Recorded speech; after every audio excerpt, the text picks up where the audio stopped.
अलीकडच्या काळामध्ये पॅकेज हा 3 अक्षरी जादुई शब्द अध्यक्ष महोदय आलाय। बारकं बोलायला कुणाला सवड नाही अध्यक्ष महोदय।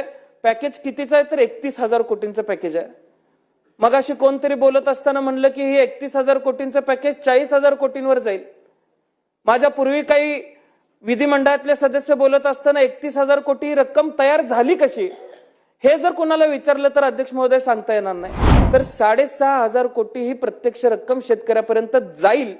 त्यामध्ये सुद्धा अनंत अडचणी आज ग्रामीण भागातल्या शेतकऱ्यांना ती रक्कम स्वीकारण्यामध्ये आहे। त्यामुळे अध्यक्ष महोदय जर शासन पॅकेजच्या नावाखाली शेतकऱ्यांना फसवण्याचा प्रयत्न करत असेल तर माझं आव्हान आहे की अशा पद्धतीचं शेतकऱ्यांनी कुठल्याही शासनाच्या भूलथापांना बळी पडता कामा नये।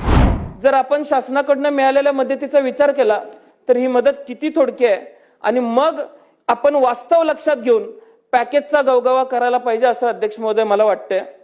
या सगळ्याबरोबर कोकणातला मच्छीमार सुद्धा प्रचंड अडचणीत आलेला आहे। मासाळी त्या ठिकाणी नदीच्या किनारी असेल किंवा समुद्राच्या किनाऱ्यावर असेल ही सुकलेली आहे, वास सुटलेला आहे आणि 40,000 महिला ज्या रोजगार ज्यांना या क्षेत्रामुळे मिळतो त्या आज बेरोजगार झालेल्या आहेत। लोकांचं आर्थिक नुकसान झालेलं आहे। त्यामुळे जाहिरातबाजीमध्ये न अडकता राज्य शासनानं शेतकऱ्यांना केंद्रबिंदू म्हणून काम करावं। दूरगामी धोरणांचा विचार करून राज्य शासनानं काम केलं पाहिजे।